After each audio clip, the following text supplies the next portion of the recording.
Bueno, hermanos, vamos a empezar el estudio. El estudio de esta noche se llama Estudio, ¿qué es la vida y qué es la muerte? Todos hemos tenido preguntas, por ejemplo, cuando éramos pequeños o de niños, nosotros nos preguntábamos algunas veces, yo me imagino que a todos nos pasó, ¿por qué estamos aquí? ¿A qué venimos? ¿Quién nos puso? Y desde que tenemos uso de razón, hemos conocido la muerte. Tal vez no cercana a nosotros, pero por ejemplo en la escuela, luego se sabía que había muerto un niño. Luego se sabía que el papá de un niño había fallecido y todo. Entonces, de una manera o de otra, desde niños traemos el concepto de la muerte, que es que alguien se va. Pero incluso cuando nosotros ya estamos adultos e incluso conocemos al Señor, mucha gente ignora qué es lo que en realidad pasa cuando la muerte. La muerte simplemente es sencillo. La muerte es que el cuerpo físico muere. Cierra uno los ojos en el cuerpo físico, pero al momento que los cierra aquí, los abre en otra dimensión. Y ahí lo que va no es el cuerpo, es el alma. ¿Entiende? Pero para comenzar desde el principio, mire, vamos a ver ahí, la escritura que está ahí es Juan 3, 16 y 18. Las palabras importantes o los puntos importantes están en más grande y oscuro, ¿ok? Para darle énfasis. Dice, porque de tal manera amó Dios al mundo que ha dado a su Hijo unigénito para que todo aquel que en él crea no se pierda, mas tenga vida eterna. Porque no envió Dios a su Hijo al mundo para condenar al mundo, sino para que el mundo sea salvo por él. 18.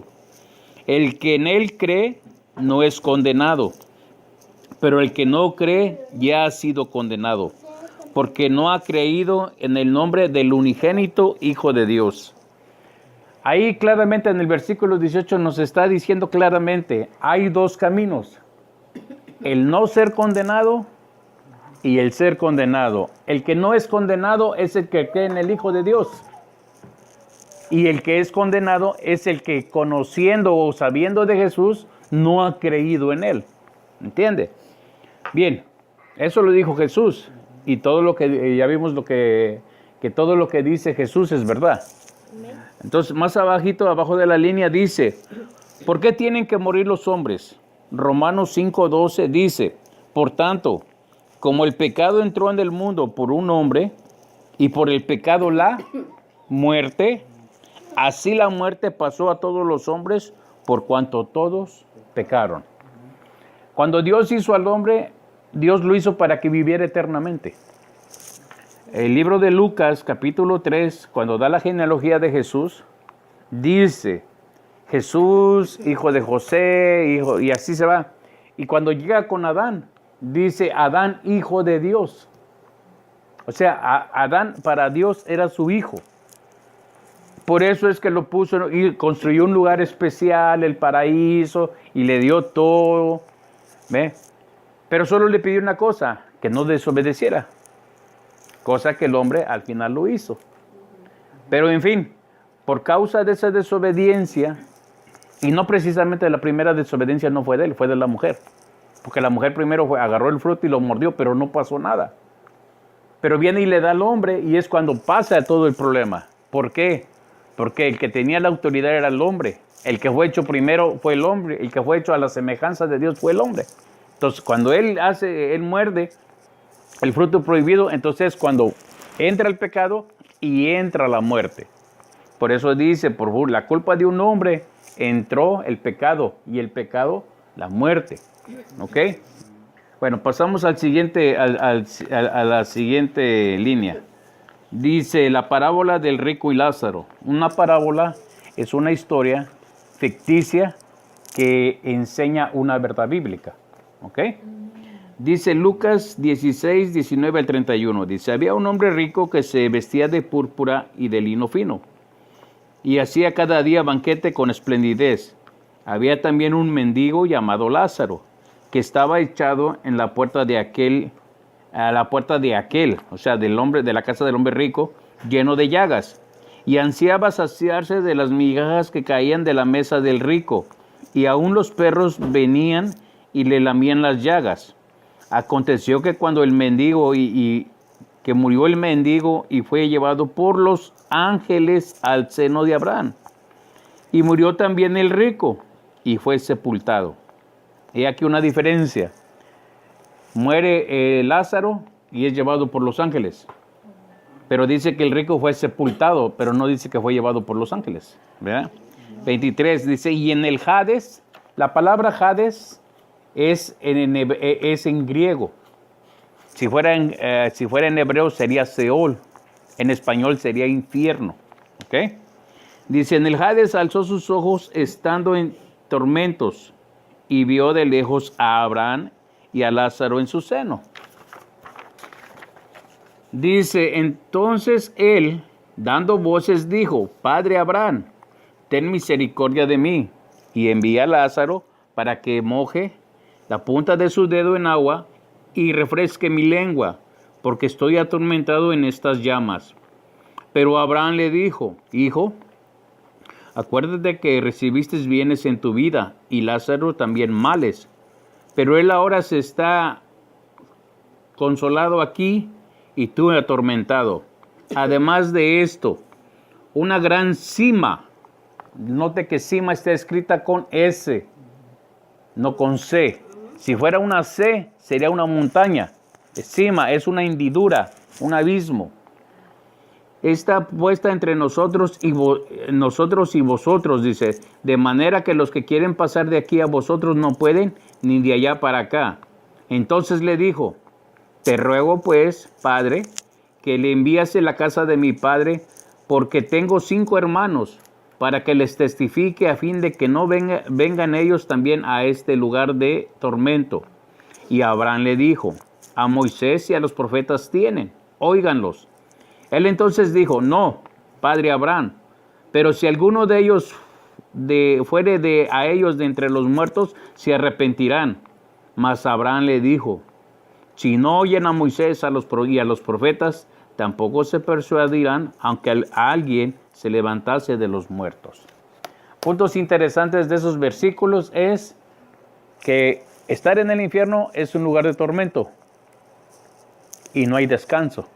Así lo está diciendo. Y si Jesús lo dijo, así es.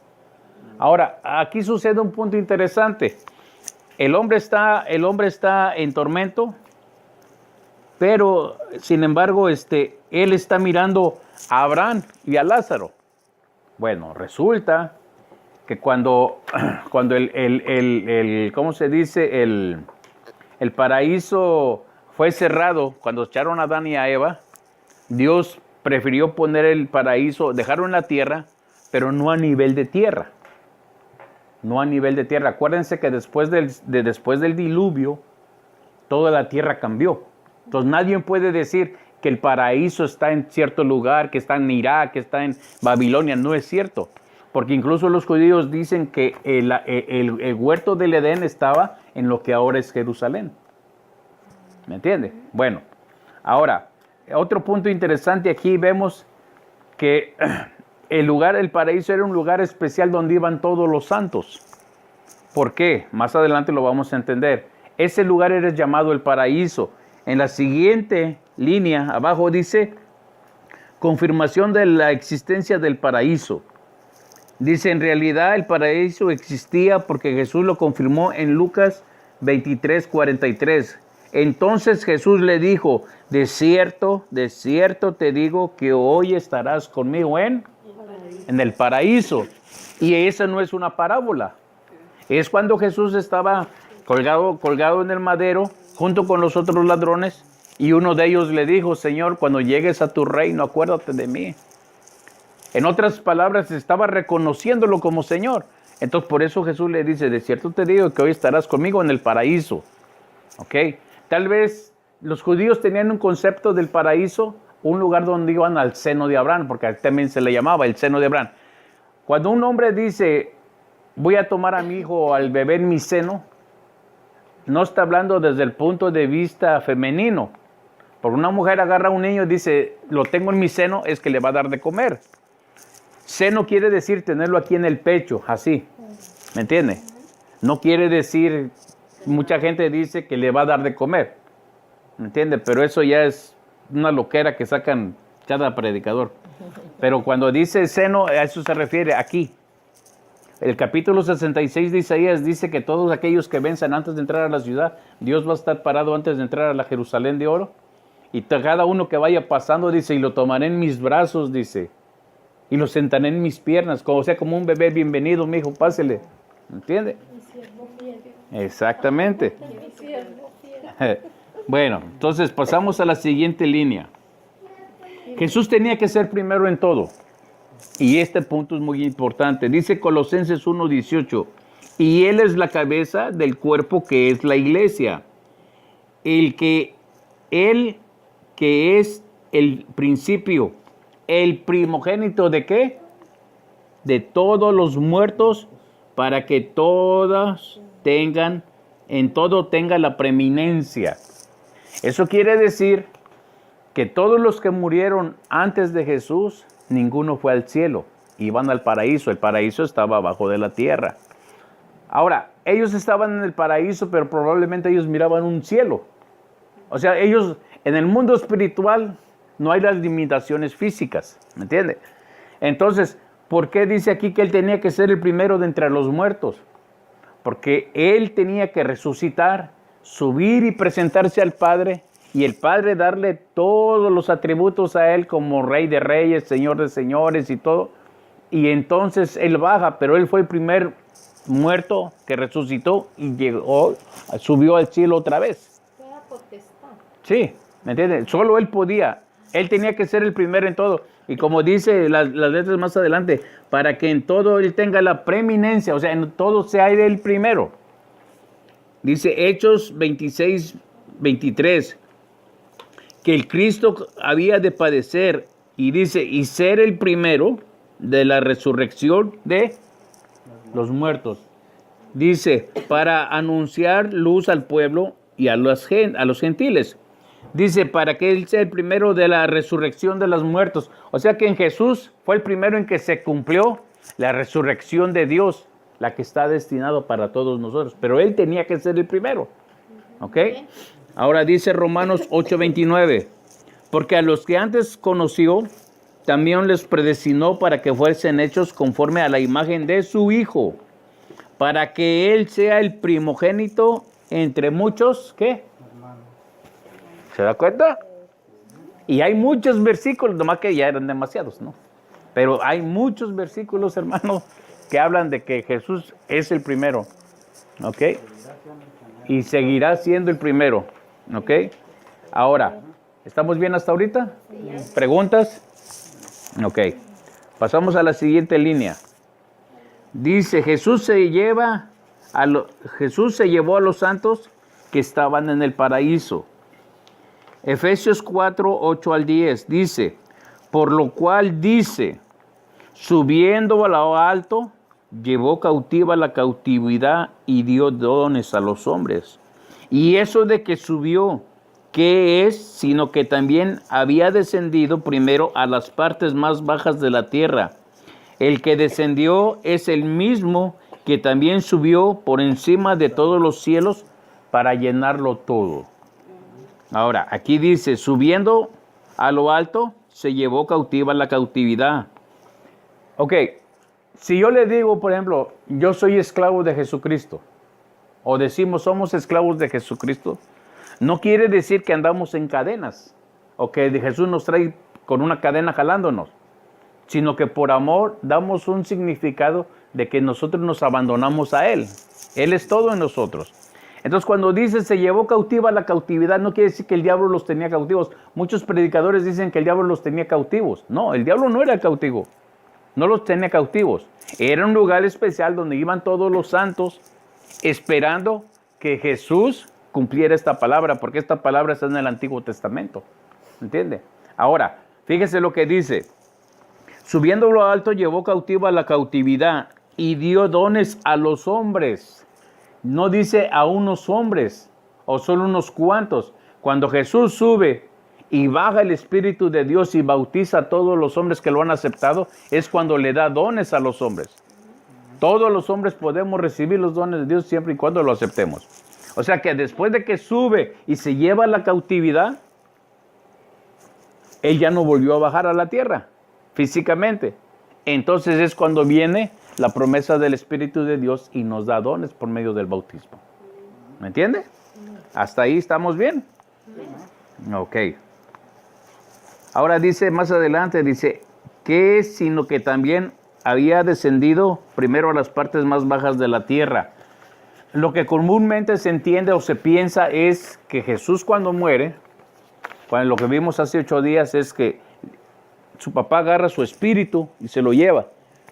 Y después, ya cuando está, dice, me saca al lugar espacioso, después Él baja a la tierra a predicarle a todos aquellos que por no obedecer la ley de Dios, obedecer a Dios, están en el infierno, para decirles, ya ven, yo soy el que había de venir, yo soy el Mesías, ustedes tenían que creer en mí, o tenían que creer que yo iba a venir.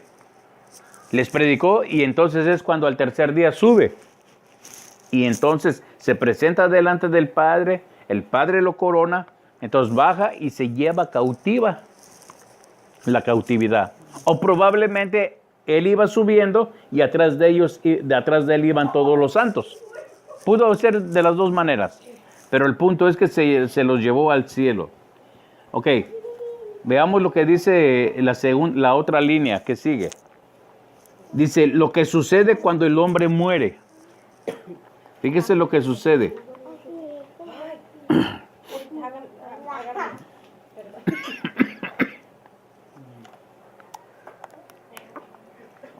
Dice, Génesis 3:19, con el sudor de tu rostro comerás el pan hasta que vuelvas a la tierra, porque de ella fuiste tomado, pues polvo eres y al polvo volverás. Es cuando Dios está hablándole a Adán y le está diciendo que iba a comer, de ella en adelante iba a comer su pan con sudor. Pero adelante dice, hasta que vuelvas a la tierra, porque el hombre fue hecho de la tierra, porque de ella fuiste tomado, pues polvo eres y al polvo volverás. Eclesiastés 12:7 dice, y el polvo vuelve a la tierra como era, y el espíritu vuelve a Dios que lo dio. Y este punto es muy interesante, mucha gente no lo entiende. Nosotros somos 3 cosas, cuerpo, alma y espíritu. Muchas veces nosotros confundimos el alma y le llamamos espíritu. Cuando Dios hizo al hombre, hizo el muñeco de barro, dice que se acercó Dios se acercó y le dijo, hey, y salió aliento. Y dice la Biblia en hebreo y en español dice, y el hombre vino a ser un alma viviente o viva. Quiere decir que el muñeco de Adán tenía un alma, pero el alma no vivía. Hasta que viene Dios y sopla aliento, y entonces el alma jala aire, como cuando los niños nacen, y entonces el alma le da vida al cuerpo. ¿Me entiende? Entonces lo que aquí pasa, lo que nos está diciendo Eclesiastés, se está refiriendo al espíritu. ¿Cuál espíritu? Al aliento que puso Dios. Porque si fuera el alma no se puede ir al cielo. Y eso lo vamos a ver más adelante. Entonces, entendamos, somos cuerpo, alma y espíritu. Muchos dicen, mi cuerpo, mi espíritu y el espíritu que se va con Dios. Entonces, ¿cuántos espíritus tenemos? ¿Entiende? Ahora, el alma, el cuerpo se va al polvo. El aliento de Dios, el espíritu de vida se va al cielo. Regresa a quien lo dio. Entonces, el punto es dónde queda el alma. O el alma se queda en la tierra o se va al infierno, así como el rico. ¿Me entiende? Entonces, ese es el punto que nosotros tenemos que definir qué pasa ahí. La siguiente línea dice, lo que pasa con los que han aceptado a Jesús. Mateo 16, 27, 28. Porque el Hijo del Hombre vendrá en la gloria de su Padre con sus ángeles, y entonces pagará a cada uno conforme a sus obras. 28. De cierto os digo que hay algunos de los que están aquí que no gustarán la muerte hasta que haya visto al Hijo del Hombre viniendo en su reino. Ese punto interesante, mucha gente se cree que los primeros cristianos pensaban que Cristo iba a regresar en unos cuantos años, por lo que dice aquí.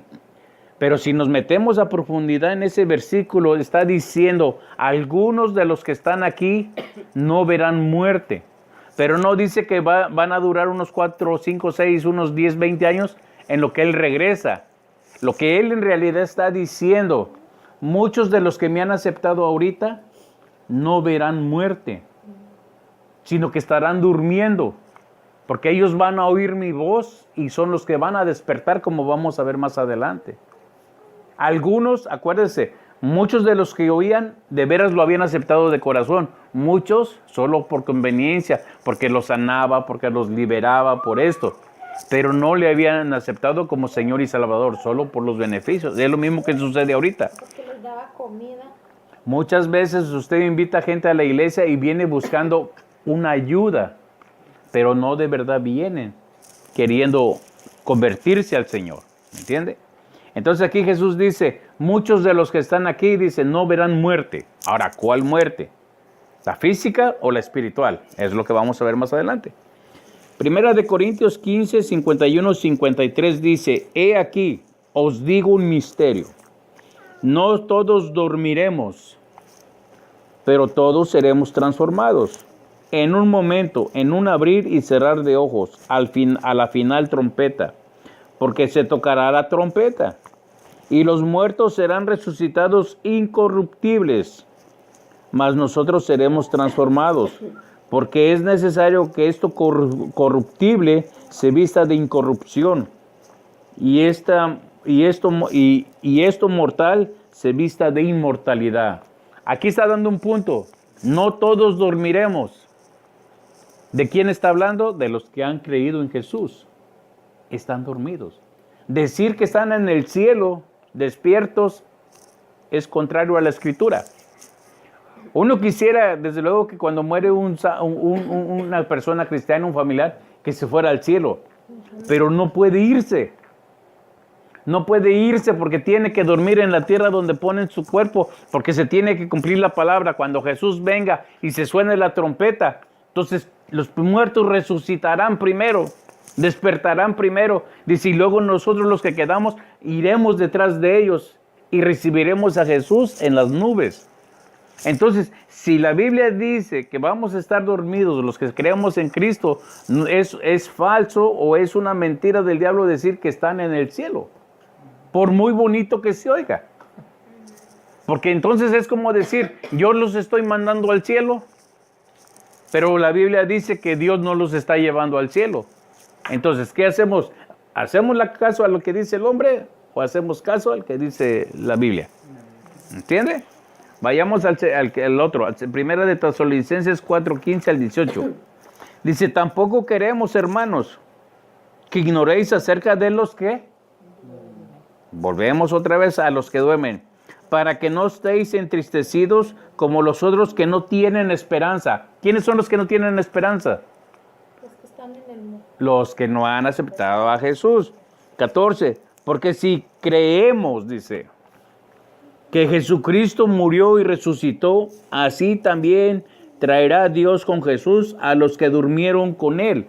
Ahí está hablando de cuando se oye la trompeta final y suben los muertos. Lo que va a suceder es esto, mire. Jesús viene en las nubes, suena la trompeta, los muertos resucitan primero y son transformados con un cuerpo como el de Jesús cuando Él resucitó. Entonces, todos ellos pasan detrás de Jesús. Entonces, fíjese lo que está diciendo. Y Dios traerá con Jesús a los que durmieron con Él. Dice el 15, por lo cual os decimos, y este punto es interesante porque tal vez no nomás los que vamos a resucitar, sino todos los que se llevó cuando él volvió al cielo. También ellos van a venir. O sea, no nomás somos los que estamos en la tierra, sino los que vienen con Él también. 15.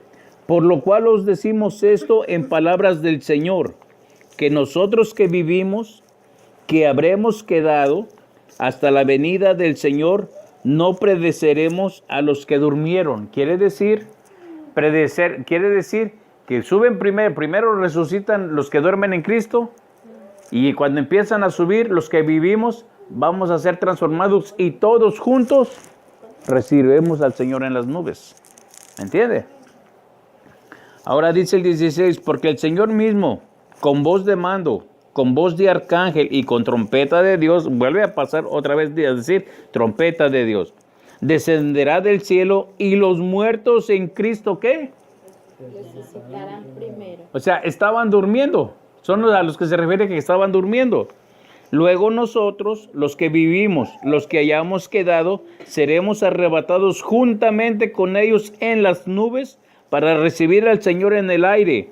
Y así estaremos siempre con el Señor. Por tanto, escucha lo que dice a los hermanos, aliéntense los unos a otros con estas palabras. En otras palabras, enséñenselo a los hermanos para que lo entiendan. Por eso digo, aquí dice, les digo un misterio. Esto va a ser así, así, así, así. Pero él estaba hablando a la congregación que él tenía. Entonces, esa palabra tenía que salir para afuera para que todos lo supieran. Ahora, aquí podemos decir muchas cosas, podemos extendernos, pero no es el punto ahorita, porque por cuestión del tiempo. Dice, ahora pasamos a la segunda línea. ¿Ahorita estamos bien? ¿Sí? ¿No hay preguntas? No. Ok. Pasamos a la siguiente línea. Dice, ¿qué significa el bautismo? Bien. Muchas veces, por ejemplo, la Iglesia Católica dice que hay que bautizar a los niños, que para que los niños vayan al cielo. Los mormones dicen que si usted se vuelve mormón y tiene familiares que no se han bautizado mormones, usted se puede bautizar por su difunto.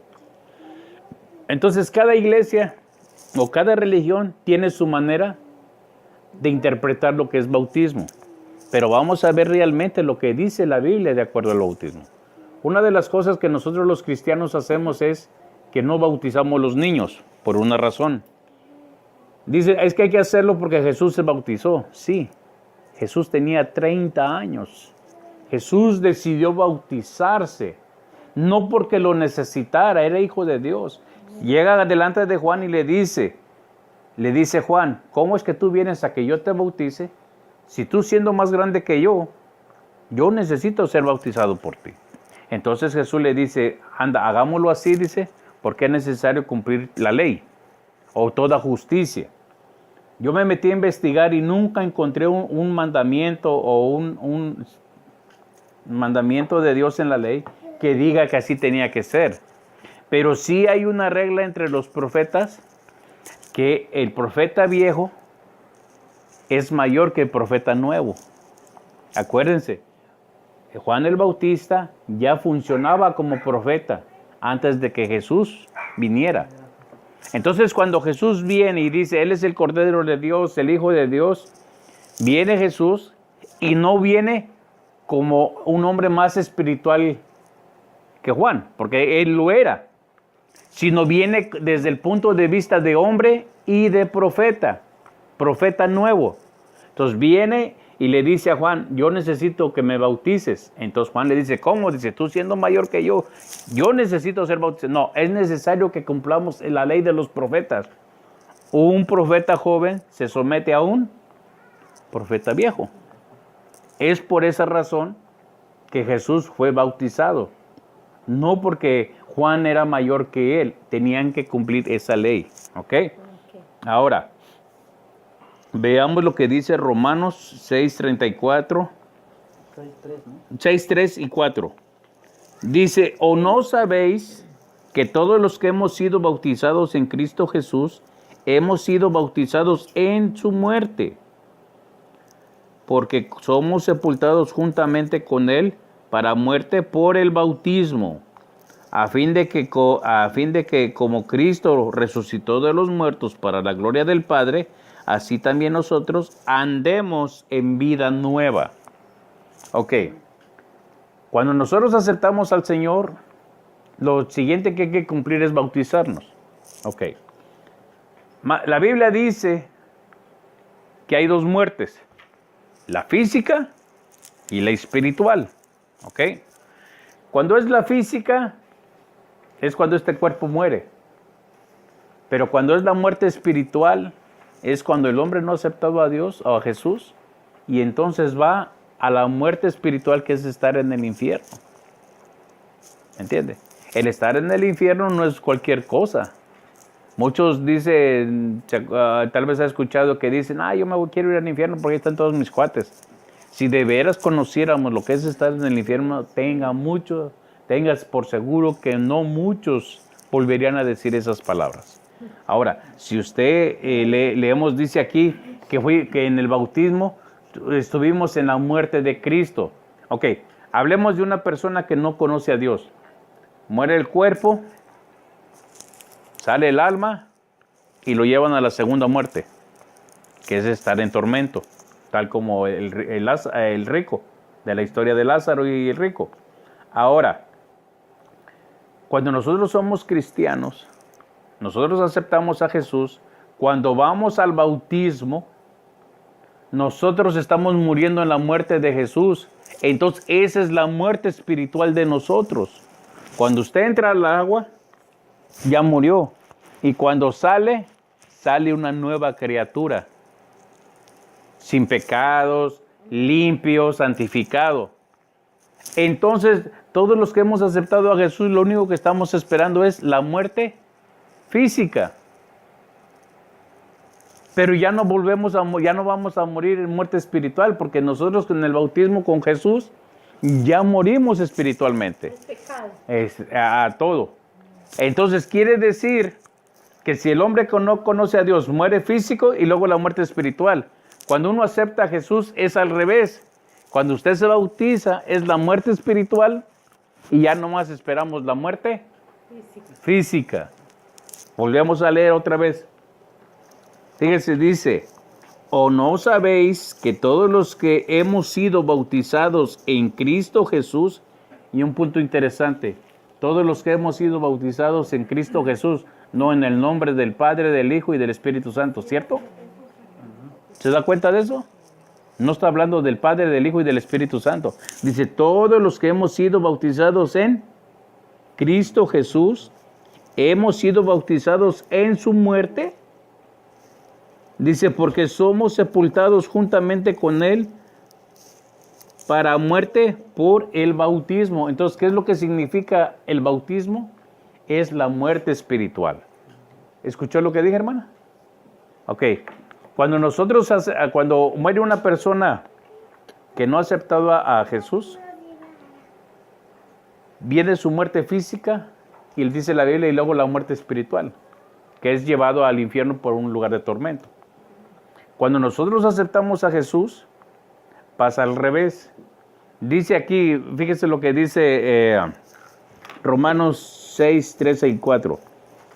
¿O no sabéis que todos los que hemos sido bautizados en Cristo Jesús, hemos sido bautizados en su muerte? Porque somos sepultados juntamente con Él para muerto por el bautismo. Lo que está diciendo que cuando nosotros nos sumergen en el agua y nos sacan afuera, cuando entramos al agua, ahí morimos con la muerte espiritual. Y cuando salimos a vida, como dice más adelante. Y ahí es donde comienza el caminar del cristiano. Entonces, los que hemos aceptado y nos hemos bautizado, solamente estamos esperando la muerte física. Ok, ahora fíjese, dice a los que son bautizados en Cristo Jesús. No dicen el nombre del Padre, del Hijo y del Espíritu Santo, ¿cierto? Ahora, fíjese lo que dice, a fin de que como Cristo resucitó de los muertos por la gloria del Padre, así también nosotros andemos en vida nueva. Quiere decir que como nosotros ya morimos espiritualmente y resucitamos, ya tenemos una vida nueva, una vida que no se va a acabar, llámele vida eterna, vida inmortal, pero todo en Cristo Jesús. ¿Ok? Ahora, Romanos 6:5 dice, porque si fuimos plantados juntamente con Él en la semejanza de su muerte, así también lo seremos en la de su. O sea, como ya morimos con Jesús en su muerte, ahora vamos a vivir con Él como en su resurrección. ¿Estamos bien hasta ahí? ¿Preguntas? Vamos en la que dice, hermana, vamos en la que dice, ¿qué pasa con los que no han aceptado a Jesús? ¿Lo tiene? Pues ya. Ok. ¿Qué pasa? ¿Ya lo tiene? Ok.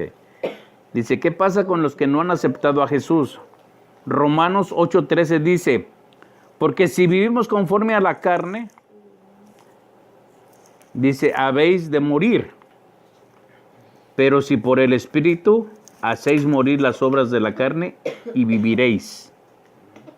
Dice, si vivimos conforme a la carne, conforme al pecado, a lo que yo quiero hacer, yo mandarme y todo, entonces moriréis. Tal vez la palabra moriréis no es muy, o habéis de morir, no está muy específica, pero más adelante lo vamos a ver. Juan 3:18 dice, el que en él cree no es condenado, pero el que no cree ya ha sido condenado, porque no ha creído en el nombre del unigénito Hijo de Dios. Quiere decir que el que cree no es condenado, el que no cree ya es condenado. Romanos 6:23 dice, porque la paga del pecado es, mas la dádiva de Dios es vida eterna en Cristo Jesús, Señor nuestro. Entonces aquí nos está diciendo, porque la paga del pecado es muerte. Como leímos la parte anterior, dice que los que mueren en Cristo están en una vida nueva. Una criatura. ¿Me entiende?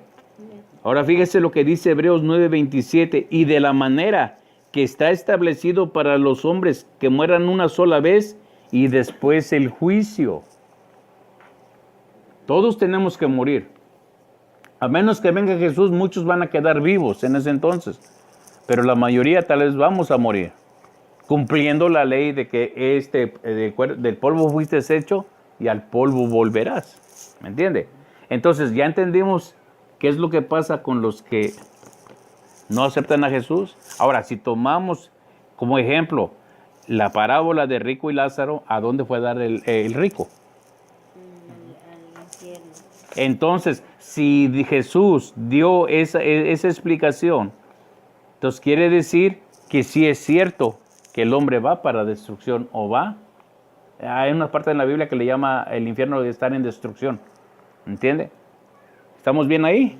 Sí. Amén. Ahora, la Biblia a eso le llama también la segunda muerte, la muerte espiritual. Vamos a la línea de abajo, dice, ¿cuándo sucede la segunda muerte? Cuando sucede la segunda muerte. Apocalipsis 2:11 dice, el que tiene oído, oiga lo que el Espíritu dice a la iglesia. Al que venciere, no sufrirá daño de la segunda, ¿qué? Muerte. Entonces, si nosotros somos cristianos, ya morimos en el bautismo. Y la segunda muerte es la física. Entonces ya nada nos daña. En cambio, al hombre que no acepta a Dios, es al revés. Muere físicamente y le espera la segunda muerte. ¿Sí me entiende? Amén.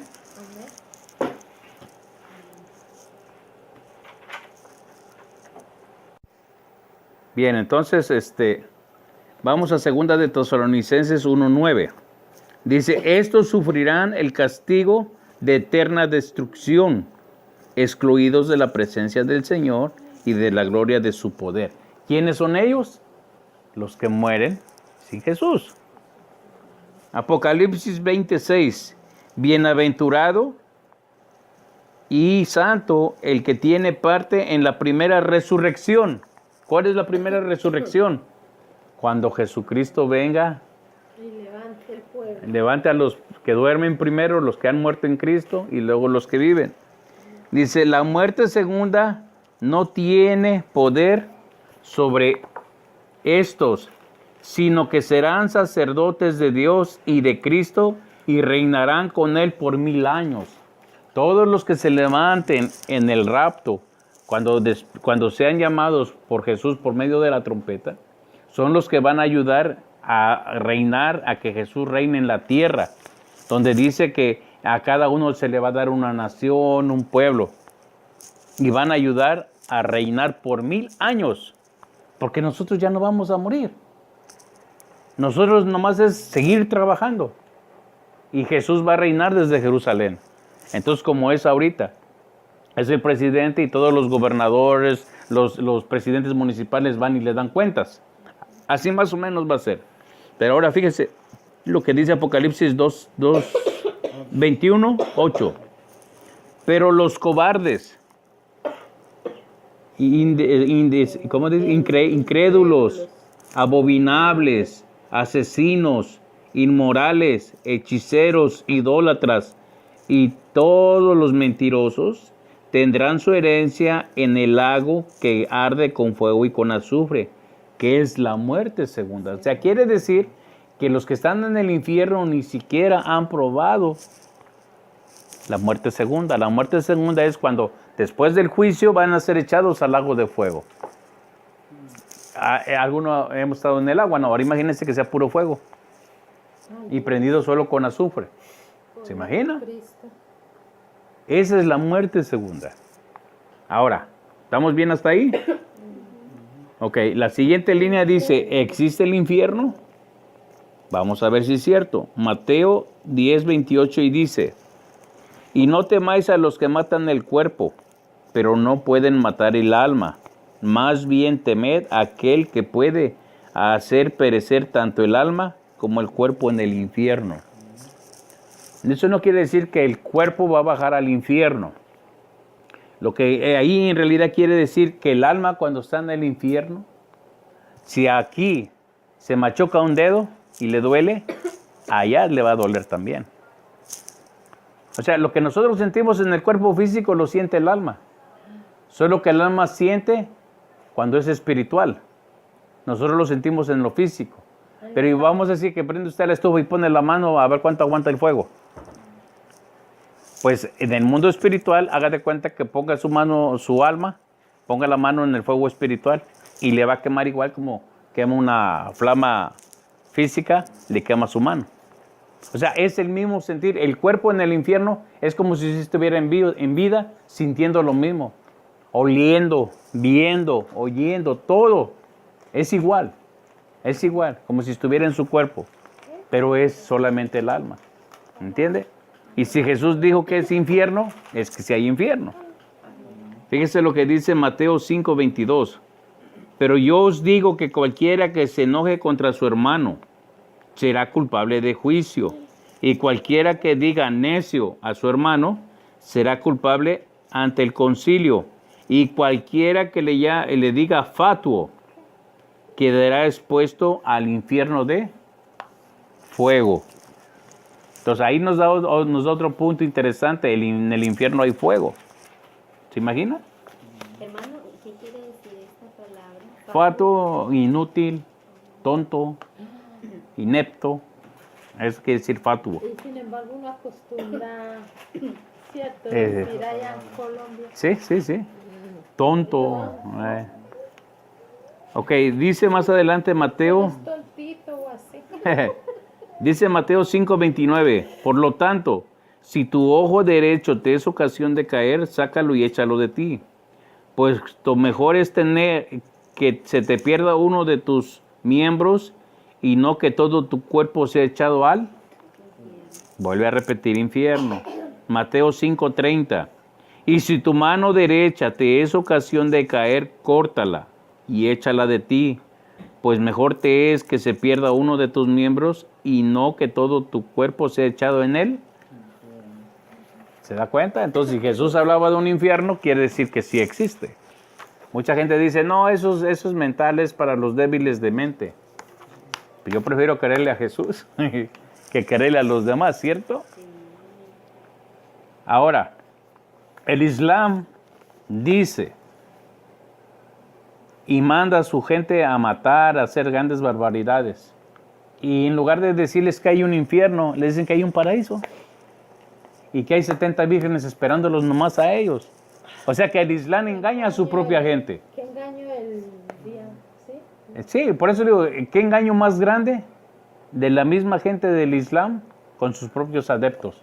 Porque le voy a decir una cosa, yo siempre me he preguntado, ¿por qué un imán, un musulmán sacerdote, por qué no son los que llevan las bombas y se bombean ellos solos? ¿Por qué siempre mandan a jóvenes que desde niños los preparan para hacer eso? Pues por algo, ¿no? Pero desgraciadamente la gente de ellos no se pregunta eso. Porque hasta hay madres que lo han hecho, Sí. mujeres con hijos. Ujú. La que estuvo aquí, que cuando pusieron eso, era una mujer y lo hizo. ¿Por qué? Porque, y allá también yo me estuve mirando una movie, sí, que sí los ponen a ellos. Sí, exactamente. Ahora, ¿estamos bien hasta ahí? Amén. Pasemos a la siguiente línea. Dice, ¿cómo es estar en el infierno? Mateo 13:42 dice, y los echarán en el horno de fuego. Allí será el lloro y el crujir de dientes. El lloro y el crujir de dientes. O sea, se imagina, nunca ha tenido miedo, así que... ay, mamá. Bueno. ¿Entiende? Y lloro. ¿Usted cree que los que están en el infierno no están llorando? Ay, poder en Cristo. ¿Entiende? Ahora fíjese lo que dice Mateo 22:13. Entonces el rey dijo a los que servían, atadle de manos y echadlo en las tinieblas de afuera. Allí será el lloro y el crujir de dientes. En la cita anterior dijimos que estar en el en el infierno, eso es como un horno de fuego donde está el lloro y el crujir de dientes. En esta cita dice que ahí será el lloro y el crujir de dientes. Se está hablando del mismo lugar. Pero fíjese lo que tiene las letras en negrita, más negritas que las otras, dice, échale en las tinieblas. Está diciendo que en el infierno usted no puede ver nada. Una cosa es oscuridad y otra cosa es tiniebla. Nunca en el campo nunca ha salido cuando todo es de noche, que no hay luz. Los ojos se acostumbran a ver en la oscuridad.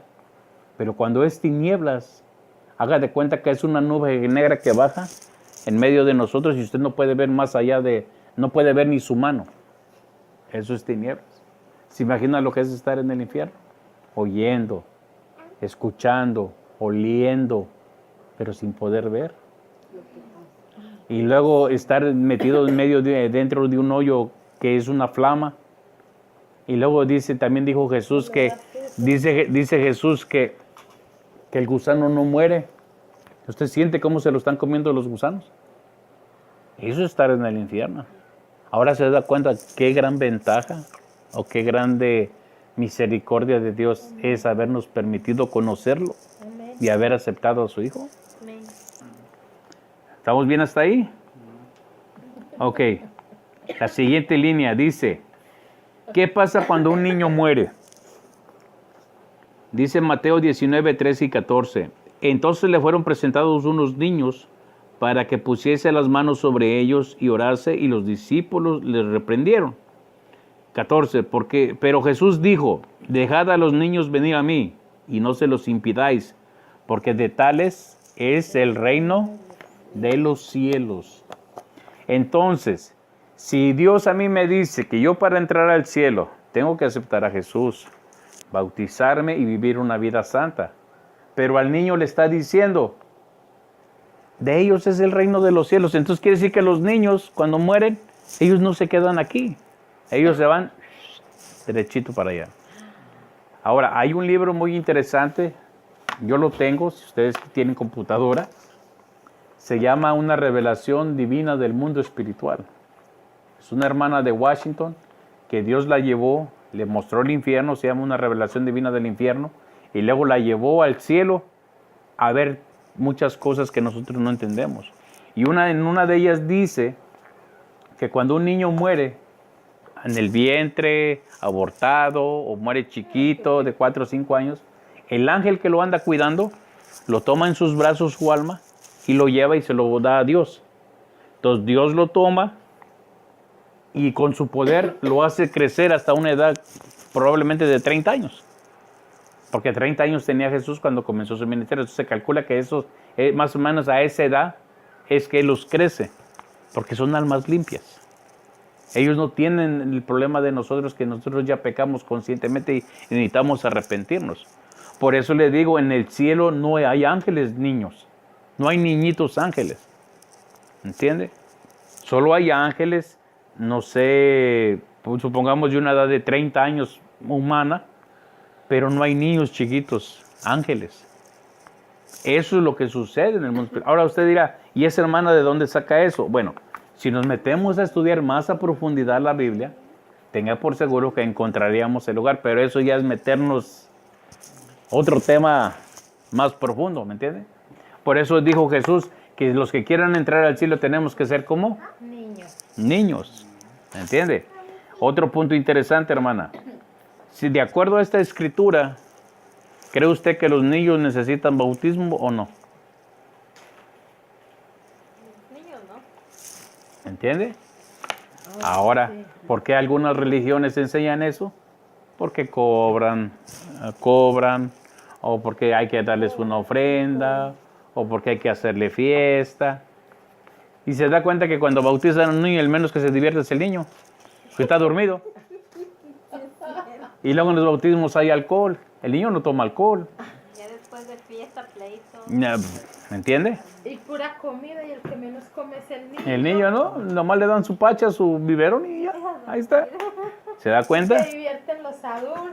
Lo que sí nosotros hacemos es presentar los niños.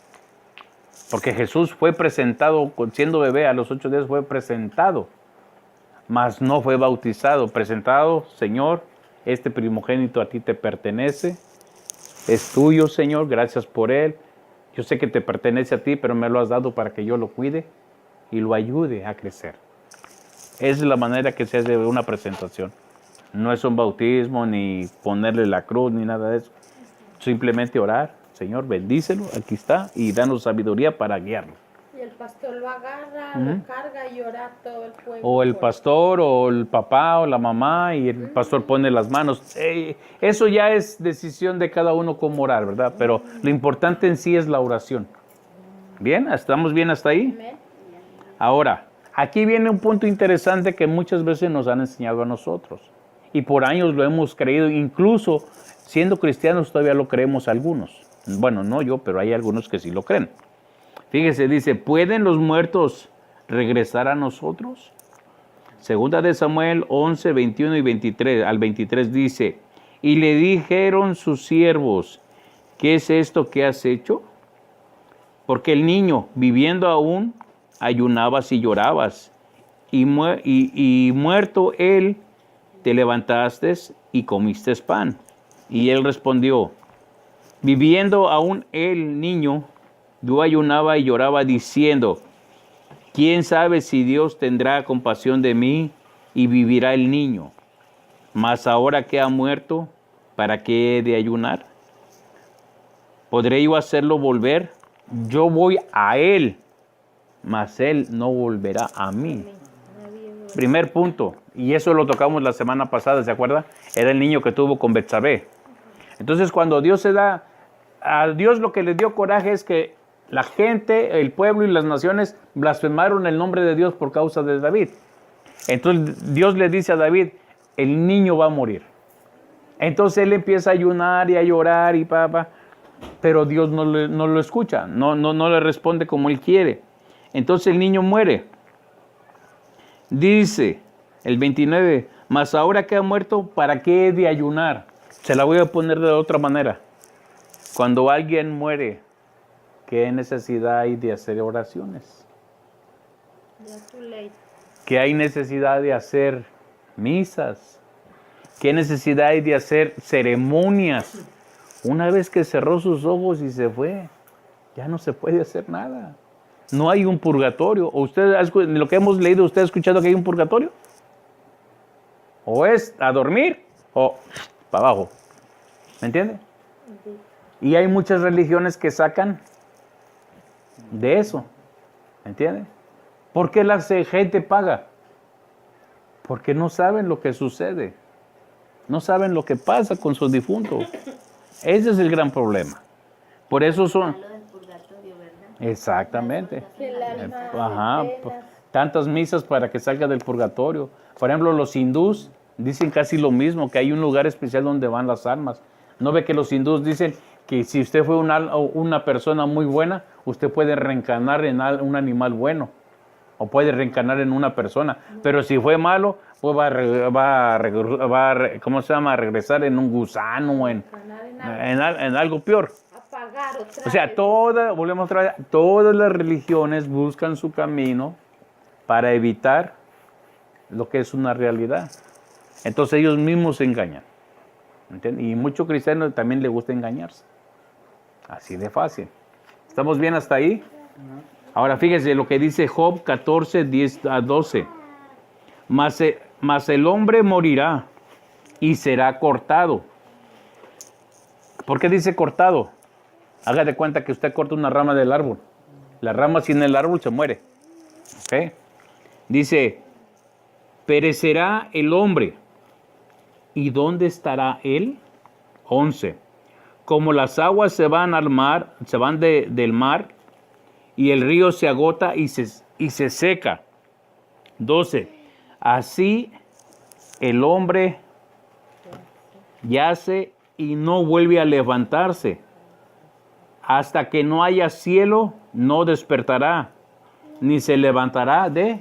Su sueño. ¿Qué nos está diciendo ahí? Que el que se murió ya no regresó. Dice, fíjese, hasta que no haya cielo. ¿Sabe lo que va a pasar en el juicio del trono blanco? Dice que la tierra y los cielos viejos pasarán, serán deshechos. Y aquí todo será nuevo. O sea que está hablando del juicio final, donde todos van a ser juzgados. ¿Juzgados quiénes? Los que murieron sin Cristo. Porque los que murieron con Cristo ya estamos con Él. Y los que van a morir durante esos 1000 años en Cristo son a los que le va a decir, bien hecho, siervo fiel, en lo poco te puse, en lo poquito me fuiste fiel, en lo mucho te pondré, entra al gozo de tu Señor. ¿Sí me entiende? Ahora fíjese lo que dice Eclesiastés 9, 5 y 6. Porque los que viven saben que han de morir. Eso todos lo sabemos. Pero los muertos no saben, no tienen más paga, porque su memoria es puesta en el olvido o en olvido. También su amor y su oído y su envidia fenecieron ya, y nunca más tendrán parte en todo lo que se hace debajo del sol. ¿Se da cuenta? Los muertos no pueden regresar, no pueden volver atrás. Ahora, usted me dirá, bueno, ¿y por qué yo siendo cristiano sueño a mi mamá, sueño a mi papá, sueño a alguien que ya se fue? En cierto modo, lo que Dios hace no es que le trae su muerto o su difunto, sino que Dios lo que le da un sueño, le da una visión para darle a entender dónde está o cómo está la persona que ya se fue. Exactamente. ¿Sí me entiende? ¿Se da cuenta? Entonces eso es que Dios permite, y tal vez algunos nos enseñan nuestra familia y todo, pero es con una razón. No porque es el difunto el que regresa o que Dios lo trae de regreso. Los que se fueron ya se fueron. O están durmiendo o están en el infierno, pero no pueden regresar. ¿Bien? Okay. ¿Estamos bien hasta ahí? Ok, vamos a la siguiente línea. ¿Se debe consultar o invocar los muertos? Fíjese lo que dice Deuteronomio 18, 9 al 11. Cuando entres a la tierra que Jehová tu Dios te da, no aprenderás a hacer abominaciones de aquellas naciones. No sea hallado en ti quien haga pasar a su hijo o a su hija por el fuego, ni quien practique adivinación, ni agorero, ni sortilegio, ni hechicero. El 11. Ni encantador, ni adivino, ni mago, ni quien consulte a los Muertos. ¿Por qué? Porque los muertos no pueden regresar. Fíjese lo que dice Isaías 8:19. Y si os dijeren, preguntad a los encantadores y a los adivinos que susurran, hablando, responded, ¿no consultará el pueblo a su Dios? ¿Consultará a los muertos por vosotros? ¿O por los vivos? Lo que ahí está diciendo es lo que vimos en la línea de arriba, los muertos no regresan. No regresan, no pueden regresar. ¿Ok? Ahora, para terminar el último punto hasta abajo dice, lo que sucede cuando se invoca a los muertos. Bien. Así como cuando nosotros nacemos, hay un ángel que nos cuida, el diablo pone un demonio. ¿Ok? Dice la Biblia que cuando estemos sea el juicio final, dice, van a ser abiertos los libros. Ese ángel está apuntando todo lo que estamos haciendo, lo bueno y lo malo. Entonces, cuando estemos delante del juicio o delante del trono blanco, se van a pesar las acciones buenas y las acciones malas. Y dependiendo lo que pese, se va a buscar el nombre de nosotros, se va a buscar en el libro de la vida. Si el libro de la vida aparece el nombre de la persona, va a entrar al cielo. Y si no, va a ser echado al lago de fuego. Ok. Entonces, la Biblia no lo dice así claramente, pero el diablo lo que ha hecho, ha copiado todo el gobierno de Dios, así como está distribuido y organizado, él ha hecho lo mismo con su gente. Entonces el diablo, por testimonios de varias personas que le han servido y después han aceptado a Jesús, el diablo, también el demonio que nos anda siguiendo, va apuntando todas las que le va ganando a él. Por ejemplo, todo lo que yo he hecho, el diablo lo tiene apuntado, esperando desquitarse conmigo. Todos los que somos cristianos, el diablo nos tiene un libro. Por eso cuando una persona se descuida, se sale de los caminos de Dios, no se ha dado cuenta que va hasta más abajo de donde andaba cuando antes de aceptar a Jesús. ¿Por qué? Más pecado y mal. ¿Por qué cree? Porque el diablo se las cobra. El diablo se las cobra. Ahora, supongamos esto. Muere la persona sin conocer a Cristo. Bueno, la persona que muere en Cristo, ¿qué sucede? Que queda dormida. Donde está el cuerpo, donde queda el cuerpo. ¿Qué pasa con la persona que muere sin Cristo? Lo que sucede es que ya vimos que va al infierno y no puede regresar para atrás. Es más, él se acuerda de todo. Acuérdese el rico que estaba en tormento. Tengo 5 hermanos en la casa de mi padre. Todo tenía, pero él no podía regresar. Por eso Abraham le dice, ni nosotros podemos pasar allá con ustedes, ni ustedes pueden pasar para acá. O sea, no se puede salir. Ahora, ¿qué sucede cuando una persona muere y las personas van a ver a un espiritista? Sucede esto. Hacen su ceremonia e invocan al muerto. El que se aparece no es el muerto. El que se aparece es el demonio que andaba con esa persona. Toma la figura, el tono de voz, y como él anduvo toda la vida de la persona hasta que murió, él sabe todo. Entonces, cuando el familiar le pregunta al espiritista o al brujo, dígale, yo quiero saber esto. Por eso le contesta con la verdad. Porque ese demonio sabe todo y todo lo tiene apuntado. ¿Me entiende? Ahora, ¿qué sucede con el espiritista? El espiritista no tiene ningún poder. Lo que el espiritista tiene es un gran demonio más grande que él.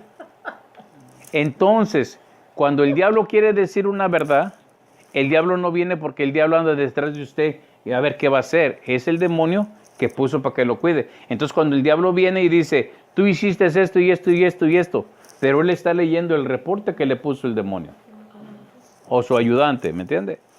Entonces, muchas veces todos los que son astrólogos, todos son esos que usan el tarot y todo, dan, no profecías, dan adivinaciones, pero son los demonios que están trabajando detrás del mundo físico y se están dando la información. Por ejemplo, ¿no ha visto usted, por ejemplo, en los noticieros sale un astrólogo y dice, no, pues yo, según las cartas me dice que el artista fulano le va a pasar esto, va a hacer esto? Ellos ya lo saben. Porque el demonio que anda detrás de ese artista, de esa persona, ya le informó a él lo que va a hacer. Cómo lo va a matar, cómo le va a hacer, cómo esto, ¿me entiende? Entonces, ¿qué es lo que hacen? Que toda la gente, ay, dice, Ay, sí, sí es cierto lo que dice. Pero eso es invocar a los muertos. En otras palabras, no es el muerto, son los demonios los que están invocando. Eso es lo que sucede cuando un hombre o una mujer va a consultar a los muertos. No es el muerto, no es el difunto de uno, no es el alma de ellos. Los de ellos ya no pueden salir, sino que son los demonios que están obrando en ese método. ¿Me entienden? Ahora, los brujos, los adivinadores, aquellos que tienen muchos años en estos, tienen más autoridad porque hay demonios dentro de ellos que tienen mucho más autoridad que los que andan afuera. Por eso están más abiertos a poder agarrar más información. ¿Me entiende? Dios no adivina, Dios da profecías y la profecía se cumple. Da decretos, pero es Dios y Dios los cumple. No es como el diablo tira una a ver si la pega. Hace muchos años yo tenía un ayudante en los materiales de construcción que él tomaba todos los días, un muchacho como de 25, 26 años. Y él se llama Gonzalo, le digo, hey Gonzalo, le digo, pero ¿por qué tomas? Le digo, estás bien chavo, le digo. Dice, ¿sabes qué? Dice, es que hace un año, dice, yo fui a consultar de esos adivinos, dice, y me dijo, dice, que a mí me queda poco de vida. Le digo, ¿y por eso lo estás haciendo? Le digo, ¿para que se te acabe más rápido? Le digo, no seas tonto, le digo, no seas tonto, le digo, piensa en Dios, Dios puede cambiar todas las cosas. Pero él tomaba por esa causa, porque le habían dicho que pronto se iba a morir. ¿Me entiende? Ahora, puede ser cierto, puede no ser cierto, porque en realidad todos tenemos un tiempo que vamos a vivir, y eso solamente Dios lo determina. Pero con esa palabra que le dijeron, ya lo están induciendo a que él se suicide. Sí, claro. ¿Me entiende? Entonces, si usted, como cristiano o como cristiana, usted quiere ver en sueños a su familiar que ya se fue y que le hable, usted sin querer está invocando a un muerto. Un demonio. Y no va a venir su difunto, va a venir el demonio. Por eso, como acaba de decir la hermana Diana, ella tenía esa pregunta y Dios se la contestó no aún antes de que ella le hiciera. Pero también le dijo, yo los tengo en un buen lugar. Entonces eso es muy diferente a que usted ande buscando que le hable, que le diga. Yo tengo mi cuñada que ella sufre mucho cuando viene el cumpleaños de que murió mi suegra, porque los remordimientos y lo que usted quiera, y pone flores y todo el día se la pasa chillando. ¿Por qué? Porque no tiene paz. Y ella en una ocasión que hablamos esto, me dijo, no, dice, yo sé que es mi mamá, dice, porque yo conozco a mi mamá, yo sé cómo hablaba mi mamá, yo sé cómo me decía mi mamá, dice, por eso yo sé que es ella. Dios me la trajo. Digo, no, cuñada, no es así. Los muertos no regresan. Sí, la palabra no regresan. Sí, por eso el punto de aquí es importante e interesante. O le hacemos caso a la religión, o le hacemos caso a las iglesias, o le hacemos caso a Dios por medio de su palabra. ¿Qué es más importante e interesante? Que la palabra nunca nos va a mentir. Lo que dijo Jesús, yo soy la verdad. Todo lo que él hablaba era verdad. Entonces, por eso muchas veces nosotros no tenemos paz por ignorancia. Porque no buscamos, porque no leemos. Exactamente. Nosotros no podemos decir cuando alguien muere, no, pues que ya se fue al infierno, ni mandarlo al cielo, porque en realidad no sabemos. Ojalá y tengan la oportunidad de arrepentirse, pero si no, pues desgraciadamente.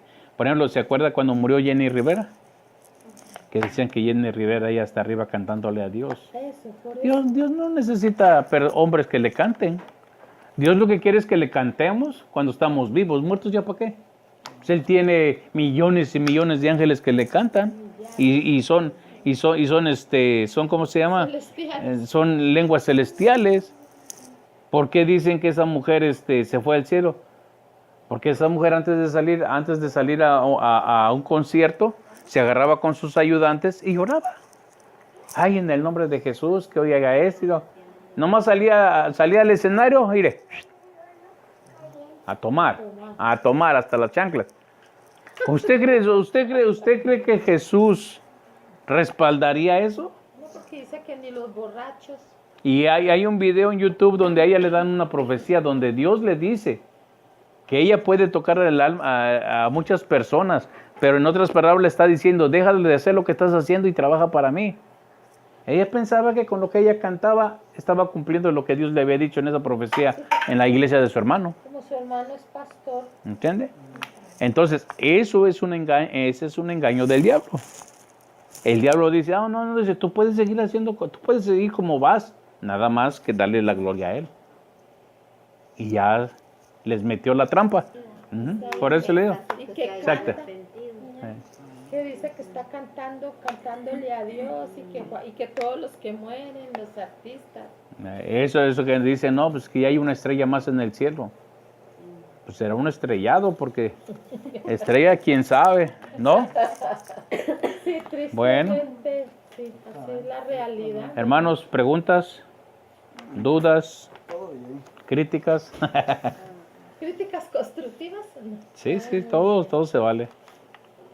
¿Todo bien? Pues les digo, hay cosas tan interesantes en la Biblia que muchas veces son difíciles de entender, pero siguiendo buscando hay escrituras que explican esa parte. O sea, hay más que puede uno encontrar escrituras que la escritura que no entendemos, otras escrituras no la explican. Y precisamente por eso son los estudios. Porque en una predicación el tiempo no puede ser muy largo, pero en cambio en los estudios puede uno profundizar. Si usted puede contar cuántas citas bíblicas vimos, fueron más de 20. Ahora, otra cosa, fíjese, tampoco esto es para que las personas que ya se fueron, nuestros familiares, y no aceptaron a Jesús, es para tener cargas. De nada sirve tener cargas por ellos. Ellos ya se fueron. El que usted se desespere, se sienta mal y todo, en nada los ayuda. Ellos ya se fueron. ¿Qué es lo que dijo David? ¿Para qué sigo ayunando? Si él ya falleció. Lo que los judíos piensan es que cuando entremos en el cielo vamos a ser rejuvenecidos como Adán. Cuando se calcula que Adán era una persona que tenía el físico de una persona de 30 años. Porque en los judíos usan mucho los 30 años para ser rabinos, para comenzar todo. Entonces la edad perfecta es 30 años. Entonces vamos a decir que tal vez nosotros, una cosa que tenemos que entender, que cuando estemos en el cielo, no vamos a estar gordos, no vamos a estar chimuelos, no vamos a estar pelones. O sea, va a ser como cuando teníamos 30 años. Es lo que comúnmente los judíos piensan, ¿me entiendes? Entonces yo tuve una experiencia que cuando una de las veces que estuve mal, yo tuve una visión en el cielo. Que yo llegué así entre nubes y estaba una reja grandota así de oro. Unas rejas así grandotas. Pero cuando yo me paré enfrente, las puertas no se abrieron para mí. Entonces yo ya tenía problemas de vista. No me acuerdo si todavía tenía mi pie. La cosa es que cuando yo me acerco, del otro lado vi al pastor de mi mamá y de mi abuelita, vi a mi abuelita y atrás de ellos vi una señora que yo nunca había visto en mi vida. Pero sin embargo, ella me miraba y se sonreía. Y cuando ella se sonreía, yo decía, ella es mi abuelita Juana, la mamá de mi mamá. Entonces, cuando yo me paro enfrente así, que no se abren las puertas, yo miré al pastor. Yo me acuerdo de él que ya cuando él ya estaba viejo, tenía sus canas. Él usaba así el pelo como Felipe, así cortito. Ya se le miraban sus canas y todo. Pero yo lo vi cuando yo me acuerdo que lo conocí de niño. Con su pelo bien negro, sin arrugas, sin nada.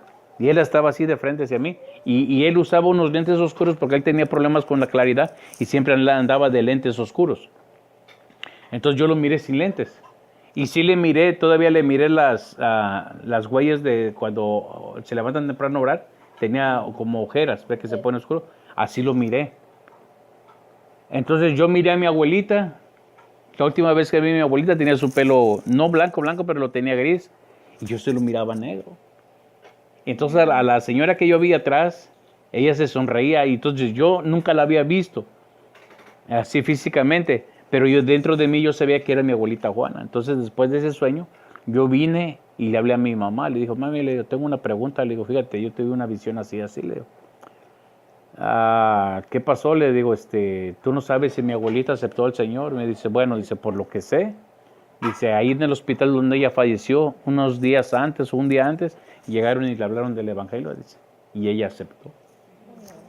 ¿Entiendes? Entonces, ahí me contestó lo que yo había visto. Pero otra cosa interesante, que así como yo miraba hacia adentro, cuando ellos me miraban a mí, era como que yo estaba del otro lado y me miraba yo enfrente. Y yo no me miraba gordo, yo me miraba pues ahora sí con mis 30 años. Me miraba así, sin lentes, sin nada, así, todo normal. ¿Entiendes? Entonces, por eso yo creo precisamente lo que dicen los judíos eso. Bueno, hermanos, pues, ¿no más preguntas? ¿No? ¿No? ¿Todo bien? Bueno, pues, ¿qué les parece si oramos? Padre, te damos gracias, Señor, por tu palabra. Gracias te damos por este estudio, Señor, que nos has permitido estar todos juntos y unidos, Señor. Ahora te pedimos, Padre, que pongas en nuestro corazón seguir leyendo, seguir estudiando, pero sobre todo lo que hemos escuchado, Señor, que no lo olvidemos. Gracias te damos por tu amor y misericordia, Señor, y ahora te pedimos, Padre, que te quedes en este lugar, en este hogar, Señor, que bendigas a cada uno de sus miembros y que bendigas, Señor, el trabajo de sus manos, Padre. Todo eso te lo pedimos, Padre, en el nombre de tu Hijo amado Jesús.